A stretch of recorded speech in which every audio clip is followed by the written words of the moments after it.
মানে খাটের উপর শুতে থাকে নামাজ থাকে। হ্যাঁ, সেনাবাহিনীর একজন মেজর বলছে যে এই ঘটনা সেই সূত্র ধরে আমরা এটা আসছি। সেটাও সত্য। ভূত বাড়ায় ভূত মানুষ শুয়ে তাহলে আরো জায়গা নিহত হয়, আর এক জায়গায় নিয়ে যেতে হয়। আর জায়গা নিহত হয়। রাতে শুয়ে থাকে, ছাওয়াল ফাওয়াল সব শুয়ে থাকে, হ্যাঁ, তুলে নিয়ে যাবে জমির মধ্যে শুয়ে দেয়। ভয় কার না নাই, জিন ভূত এদের ভয়ে মাদ্রাসাটা ছেড়ে দিতে বাধ্য হয়েছে। দর্শক, আমি চলে এসেছি সেই পুশি গ্রামে, বগুড়ার শেরপুরের পুশি গ্রামে। জানবো সেই অজানা কিছু তথ্য। তার আগে এখানে যে চাচাদের দেখতে পাচ্ছেন, আমি সেই চাচাদের মুখ থেকে শুনবো সেই ভূতের বা জিনের আশ্চর্য বাড়ি নিয়ে, গা হিম করা সত্য কিছু ঘটনা নিয়ে। আপনারা থাকুন, আমি চাচাদের কাছ থেকে শুনবো এবং পুরো বিস্তারিত তুলে ধরবো আজকের এপিসোডে। ওই জায়গায় কি হতো বলে মানুষ বলে শুয়ে থাকলে বলে বিলের ভিতর থেকে আসে। আমরা তা দেখিনি আবার। কিন্তু ওই জায়গা ওই মানুষ যারা আসছিল তারাই গল্পের মধ্যে শুয়ে থাকলে আর এক জায়গায় দিয়ে শুয়ে থাকে, ওই বাড়ি শুয়ে থাকলে আর এক জায়গার থেকে আর এক জায়গায় দিয়ে শুয়ে থাকে। এরকম ঘটনা অদ্ভুত ঘটনা। এটাকে জিনে করে না কি মানুষে? কি করে আল্লাহ ব্যবস্থা তো কেউ জিনে মানে খাটের উপর শুতে থাকে নামাজ থাকে। হ্যাঁ, নামাত হয়। আচ্ছা, ওই জমি তো বাড়ি তো ওইভাবে পড়ে আছে, কিন্তু কেউ থাকে না কেন? ওই তো ভয় থাকে না। ভয় থাকে না। ভয়ে থাকে না। দেখ, এই মুরব্বীর কাছ থেকে একটু শুনি। মুরব্বী কেমন আছেন? আলহামদুলিল্লাহ। এই যে জিনের বাড়ি, কে বলেছে ভূতের বাড়ি, এই ঘটনাটা কি কি জানেন? না, এখন এই মানে শোনা যাচ্ছে যে ওই বুঝলি কিছু থাকে নিয়ে যাওয়া এই বড় হ্যাঁ, কি হয় মানে চৌকির উপর শুয়ে হয় নিয়ে যায় মাটি নিয়ে যায়। চোখে ছেঁয়া থাকলে লেদা মাটির বা অন্য জায়গাতে রাখে। ও আচ্ছা আচ্ছা আচ্ছা আচ্ছা আচ্ছা, এই যে মুরব্বীর কাছ থেকে শুনে। মুরব্বী, এই যে যে জিন বা ভূতের বাড়ি, এটা কি আপনি বিশ্বাস করেন যে এটা ওটি এরকম ঘটনা ঘটেছে? ঘটনা ঘর সেনাবাহিনীর একজন মেজর বলছে যে এই ঘটনা সেই সূত্র ধরে আমরা এটা আসছি। সেটাও সত্য। ওরা বলে 30 জন একটা টিম আসছিল ওটি থাকার জন্য, ওটা ঠিক সত্য। যে ওরা ওটি থাকতে পারেনি। থাকে ভাই, ওর বাইরে থাকে। আচ্ছা আচ্ছা। এই যে মুরব্বী, কেমন আছেন আপনি? ভালো ইনশাআল্লাহ। এই যে ভূতের বাড়িতে কখনো গেছেন আপনি? হ্যাঁ হ্যাঁ, ভূতের বাড়ি যখন তৈরি করে ওটি ঘর, হ্যাঁ, এখন এমন ও তো বাড়ি এসে জমি ডাবের গাছ, ওই বাড়িওয়ালা ডাবের গাছ নিয়ে এসেছিল বড় বড় ডাবের গাছ ডাবের গাছ লাগানোর জন্য। লাগানোর জন্য। হ্যাঁ। ওইটা ডাবের গাছ আমি নিজে হাতে খুঁড়ে পুঁতে দিছি। পরের দিন যায় দেখি উল্টে পড়ে আছে। ওটি লাগাতে দেয় না। ওর পরে আছে, উল্টে পড়ে আছে। আমাকে আবার দেখে গেল কে করে কেন করে ডাবের গাছ শুয়ে দিল, তো উল্টে পড়ে গেল কে? খেলার নাই, ঠুলো নেই, উল্টে পড়ে গেল কে? তো কেন দৌড়ে যা দিকে উল্টে পড়ে আছে, সেটা আবার খুঁড়িয়ে আবার পুঁতে দিল। সমস্যা। তাই হ্যাঁ, এরকমই ঘটনা ওটি ঘটে। এরকম ঘটনা সত্যি। আর এই যে মাদ্রাসার বাচ্চারাও বলে ওটি থাকা পারেন এক সময়। হ্যাঁ, এটা তো শোনা যায়। ওই পারে আছে শিক্ষক আছে। ওই ওই ওই শিক্ষক ওই ওপারকাল। ওই পারে ওই তাহলে ওই জায়গার কি আছে বললেন, কি সমস্যা? সমস্যা। এই সমস্যা কিরকম? জায়গার সমস্যা কি যে হিন্দুদের সোলবল সব হচ্ছিল তো, সোলবল মরে যাচ্ছিল। হ্যাঁ, প্রধান সিস্টেম ও শ্মশান। ওটা পাকার একটা পাকার আছে। হ্যাঁ হ্যাঁ হ্যাঁ। পাকারেরা সোলবল পুঁতে দিচ্ছিল, মোড়া সোলবল পুঁতে দিচ্ছিল। ও আচ্ছা, ওই জায়গাতে বাড়ি, ওই ওই বাড়ি করা পড়ছে, ভুল বসতে ওই জায়গাতে। ওই জায়গা থেকে এক সাইডে পড়ে গেছে বাড়ি। আচ্ছা আচ্ছা, যাক ঘটনা সত্যি। ওটা আবার মনে কর পুজো ইয়ে করছে। এক সময় হ্যাঁ, ওই পুকুরটা না বড় ছিল, পুকুর বড় ছিল। ওই মাটি কেটে পুড়িয়ে তারপর ওই বাড়ি করছে। আচ্ছা আচ্ছা, এই সিস্টেম। কিন্তু ওই বিক্রিও বলে করে পারে না, যাই কিন বেড়াতে তার সাথে বলে অদ্ভুত ঘটনা ঘটে। ওই তো ওই পুক এলাকার লোক এই জায়গা কিনে বাড়ি করছিল। ওরা ঢাকা থাকে, ও, ওরা আসে না। আর আসে না? ভয়ে আসে না নাকি ব্যাপার কি? ভয়ই আসে। ওরা বয় থাকে বিরাট সেটা দাম মুখে দেয়। ও আচ্ছা আচ্ছা, ভয়ে থাকতে পারবে না তাই আসেনি। আচ্ছা, আপনাদের কাছে জানলাম এই জায়গার সম্বন্ধে। হ্যাঁ, এটা কিন্তু ওই বাড়ি তার কেউ থাকতেছে না ইদানিং। না, ইদানিং কেউ থাকতেছে না। আচ্ছা আচ্ছা, থাকতেছে না কি জন্য? খালি বলে ভূত বাড়ায়। ভূত হ্যাঁ, মানুষ শুয়ে তাহলে আরো জায়গা নিহত হয়, আর এক জায়গায় নিয়ে যেতে হয়। আর জায়গা নিহত হয়। শুনে তো আমাকেই ভয় লাগতেছে। আচ্ছা, আপনাদের সাথে এখানে যারা আছেন, আপনাদের সাথে কি কোনোদিন এই ঘটনা ঘটেছে আপনাদের সাথে? না, আচ্ছা রাত আচ্ছা, দিলে যাই না তো। মানে আপনারা খালি শুনেছেন? পুলিশ রাত দিলে আমরা যাই না। ভয়ে যান না? ভাই ভাই ওরে বাবা রে। রাত্রে সাপও বলে জিনের একটা অংশ। অংশ হলে কি সাপ দেখা যায়, কিন্তু জিনটা দেখা যায় না। সাপই দেখা যায়। 2 বছর আগে না আমরা গাড়ি লোড দিয়ে আসছে 77 নম্বর। 12টার দিক দিয়া হ্যাঁ মুনাগান্ধী একজন মুনাগান্ধী দরবেশের মতো সাদা পোশাক পরে ওই জায়গায় একটা ঘোড়া নিয়ে মুনাগান্ধী হাঁটে আসছে ওই জায়গাতেই সাদা ঘোড়ালে হাঁটা আসছে দরবেশ। দরবেশের মতো। আমরা গাড়ি নিয়ে আসি, অটো গাড়ি। ওটা জিন না? চলাম দি কয়জন পিছে আছে দেখি ওদিকে আগে যায়, ওরা আবার হাঁটে আসছে, ভয় করছি যাই দেখি যে ওই ঘোড়াও নাই, মানুষ মানুষও নাই। তখন আপনি ভয় করেননি? না, আমরা 10-12 জনে। ও তাহলে তো ভয় নাই। কোন জায়গা থেকে? বলেন দেখি, একটু বলেন। শোনো তো, হ্যাঁ বলেন, ছেলে কি হয়? ওই রাতে শুয়ে থাকে, ছাওয়াল ফাওয়াল সব শুয়ে থাকে, হ্যাঁ। তুলে নিয়ে যাবো জমির মধ্যে শুয়ে দেয়। ওরে বাবা রে বাবা, মানে ওই বাড়িতে শুয়ে থাকলে তাকে ওই খাট সহ আর বিলের ভিতর, ওখানে ওই বাউন্ডারির ভিতর থাকলে পড়ি। ওই বাউন্ডারিতেই? হ্যাঁ, ওরে বাবা। ওখানে একটা মাদ্রাসা আছে, মাদ্রাসা সব সলবল পড়িচ্ছিল, তারাও থাকা পারেনি? তারও থেকে পারে না। ওরে বাবা রে, কি কন এটা আসলে? তাহলে তো জিন থাকে ওটি? দিনই মনে হয়। তাই? হ্যাঁ জিনেই থাকে মনে হয়। হ্যাঁ, ওটাই মনে হয়। আসলে কি হ্যাঁ চাচা। এটা এই কথা বলছে কি, মানুষ বাড়ি হচ্ছিল বুঝছেন, হ্যাঁ বাড়ি হইয়া ওই বাড়িটাই হইয়া হেরে আসলিবার একজন মানুষ আসিল, মানে এক ফ্যামিলি আসিল। জি জি জি। ফ্যামিলি আসলিবার ওই ফ্যামিলিটাও মনে করেন যে একটু বয় হরুক কি না হরুক, ওই নিয়ে ও মনে করেন যে চলে গেছে।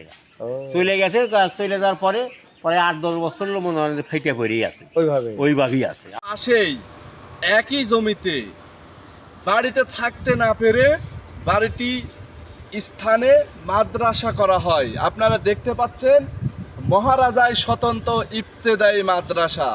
এই মাদ্রাসাটি এখন বন্ধ। কেন বন্ধ? ভয় কার না নাই?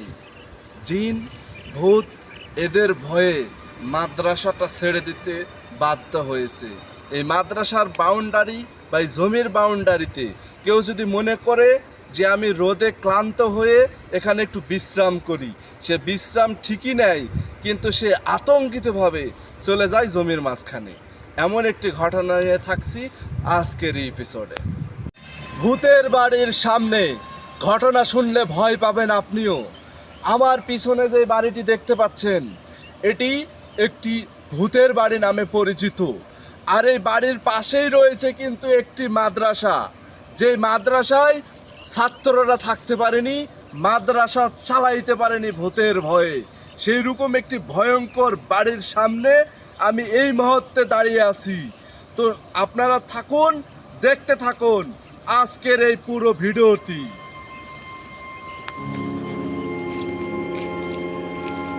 সম্মানিত দর্শকবিন্দু, অলরেডি কিন্তু আমার ভয়ে ভিতরে যাব কি যাব না সেই চিন্তা ভাবনা করছি, কিন্তু অনেক ঝুঁকি নিয়ে হলেও ভিতরে আমরা প্রবেশ করব। আপনারা থাকুন, দেখতে থাকুন আজকের এই পুরো ভিডিওটি।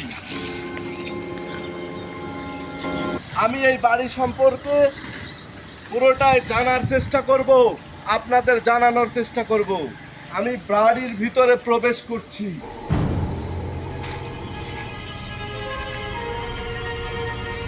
দেখুন একটি হড়হড় ঘটনা। ভয়ে আমার আত্মাটা মনে হয় শুকিয়ে যাচ্ছে। আমি কি যাব কি যাব না সেই চিন্তা ভাবনা করছি, কিন্তু আমি যাব, কারণ আমি নিজে দেখব, আপনাদের দেখাবো।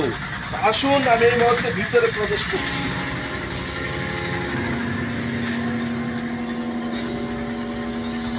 লা ইলাহা ইল্লা আনতা সুবহানাকা ইন্নী কুনতু মিনাজ জালিমিন। দেখুন কত ঝুপঝাড়, এই যে কক্ষগুলো দেখুন, সব কক্ষ কিন্তু দরজা জানলা নেই। বাবা, তো আমি আপনাদের কিন্তু দেখাবো। দেখুন কতগুলো রুম পড়ে আছে, এগুলা রুমে কিন্তু মানুষ থাকে না, থাকে বড় বড় সাপ বিচ্ছু, এগুলাই জানি দেখা যায়। তো আমি ব্যাক ক্যামেরায় আপনাদের দেখাবো, আপনারা সাথে থাকুন, দেখতে থাকুন পুরো ভিডিওটি। তো দর্শক বন্ধু, এই ভূতের বাড়িতে প্রবেশ করছি, কিন্তু এই এখানকার এক পরিচিত কাকার সাথে পেয়ে আমাদের অনেকটা সুবিধা হলো। আমরা অনেক ভয় পাচ্ছিলাম, যার কারণে এই কাকার সহযোগিতা নিলাম। তো দেখুন কাকা কিন্তু আগে আগে যাচ্ছেন, আমরা পিছনে পিছনে আছি। তো এগুলো রুমগুলো দেখেন, যে এগুলো রুম বাড়ি সব আছে কিন্তু থাকে না। বাবারে, এই যে দেখুন এক একটি রুম, কি ভয়ঙ্কর ব্যাপার। ওরে বাবা রে বাবা। তো এই যে আমরা কিন্তু যাচ্ছি সামনের দিকে হেঁটে হেঁটে। এই যে দেখুন কতগুলো রুম, ওই যে রুমের ভিতরে খাল। বাবারে,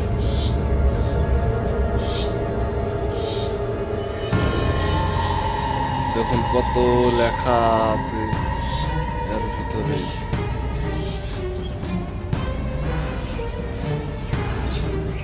এই যে এদিকে কিন্তু মানে সম্পূর্ণ বাড়ি, ভূতের ভয়ে এই বাড়িতে থাকতে পারেন। এই যে কামরাঙ্গার গাছ, আমড়ার গাছ, আমের গাছ সবই কিন্তু আছে।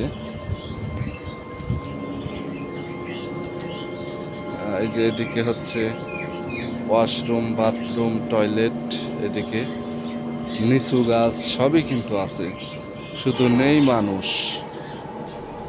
কি ভয়ানক দৃশ্য দেখুন।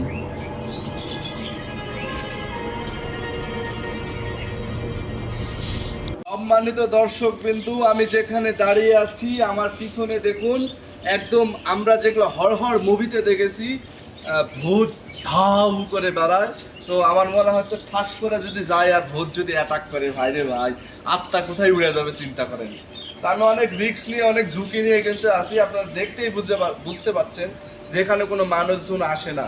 আর আমি যেই সময়টা আসছি এটা অশুভ সময়। এটা কেন বললাম, এটা কিন্তু দুপুর সময়। এই দুপুর যখন 1টা বা 2টা বাজে, এটি কিন্তু একটা ভয়ানক সময়। এই সময় নাকি জিন, পরি, পেত, আত্মারা কিন্তু এই সময় তারা কি করে, আহার করে। তারা এই সময় কে আছে তাদেরকে ধরে। মানুষ যদি আসে সেই মানুষকে পর্যন্ত অ্যাটাক করতে তারা ভোলে না। তো আসুন আমি একটু ভিতরের দিকে যদি দেখাই, মানে ভাইরে ভাই, এত জঙ্গল, জীবনে কোনোদিন মানুষ যদি আসতো তাহলে এই সিঁড়িতে এত জঙ্গল থাকতো না। তবে ভিতরে যাব না, কারণ ভিতরে না জানি আরো কি ভয়ানক ভয়ানক দৃশ্য আছে, যেটা হয়তো বা দেখলে আমিই সহ্য করতে পারবো না। আপনারা কিভাবে দেখবেন? তো আমি অনেক ভয়ের বিষয়, তো আমি ব্যাক ক্যামেরাতে কিছু কিছু দেখানোর চেষ্টা করব। দর্শক বিন্দু, এই যে দেখুন সামনের এই কক্ষগুলো, কক্ষ ভিতরে একদম ভয়ঙ্কর দৃশ্য। এই যে দেখুন হরহর কিছু ঘটনা।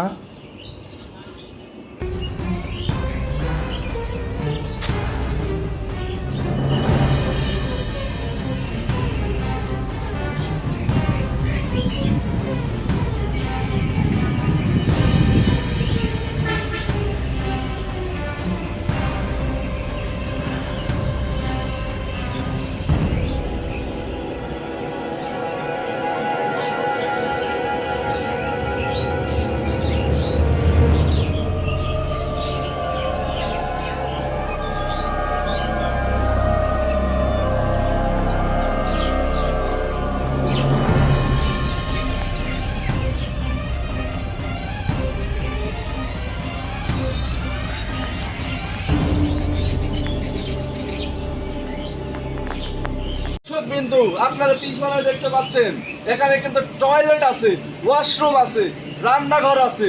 দেখুন এগুলো কিন্তু ফলবান বৃক্ষ। এখানে আম গাছ আছে, তারপরে এখানে দেখুন কামরাঙ্গা গাছ আছে। এই যে দেখুন সিঁড়ি, মানে এই দিকটা মানুষ উঠে যেত, সবই দেখতে পাবেন আপনারা। শুধু দেখতে পাবেন না মানুষ। আর কেন মানুষ দেখতে পারবেন না সেটা কারণ আপনারা জানেন, ভূতের ভয়। ভাই ভয় কার জীবনে নাই? কারণ এই জীবনটা তুচ্ছ মাত্র। এইখানে ঘুমায় তারা নাকি চলে যায় বিলের মাঝখানে, পুকুরের মাছ ধারে ভেসে উঠে, এইরকম কিছু ঘটনা ঘটে।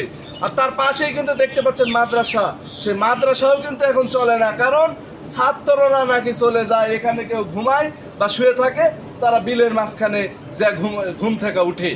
এইরকম সত্য ঘটনা এইখানে ঘটে দেখেই কিন্তু মানুষজন এইখানে থাকতে পারেনি। আর এই সেই ভয়ঙ্কর বাড়ি, সেই বাড়িতেই কিন্তু আমি আছি। সম্মানিত দর্শক বিন্দু, আমি দাঁড়িয়ে আছি সেই ভোতরে, বাড়িতেই, জিনের বাড়ি নামে যেটা পরিচিত। আমার পিছনে যে বিল্ডিং বা ভবনটি দেখতে পাচ্ছেন, এটি কিন্তু একটি মাদ্রাসা করা হয়েছিল। এই জমিটি মাদ্রাসার নামে দিয়ে দেওয়া হয়েছে, যাতে এখানে হরহর কিছু ঘটনা ঘটে। সেই ঘটনা হয়তোবা মাদ্রাসার হাফেজে কোরআনটা থাকলে হয়তোবা সেই ঝামেলাটা মিটে যাবে, যার কারণে এই জমিটা সেই মাদ্রাসা কর্তৃপক্ষকে দেওয়া হয়। কিন্তু সেই একই ঘটনা, এখানে ঘুমালেই চলে যায় ধান ক্ষেত, আলু ক্ষেত, পটল ক্ষেতের ভিতর। সেই ঘটনা পর্যায়ক্রমে বেশ কয়েকবার ঘটে, তারপরে সেই মাদ্রাসা ছেড়ে দিতে বাধ্য হয়। আর সেই স্থান থেকে আমি কবি মোহাম্মদ ইউসুফ রেজা বিদায় নেব। দেখা হবে পরবর্তী কোনো এপিসোডে। আপনাদের মতামত জানিয়ে দিবেন কমেন্টের মাধ্যমে। কেন?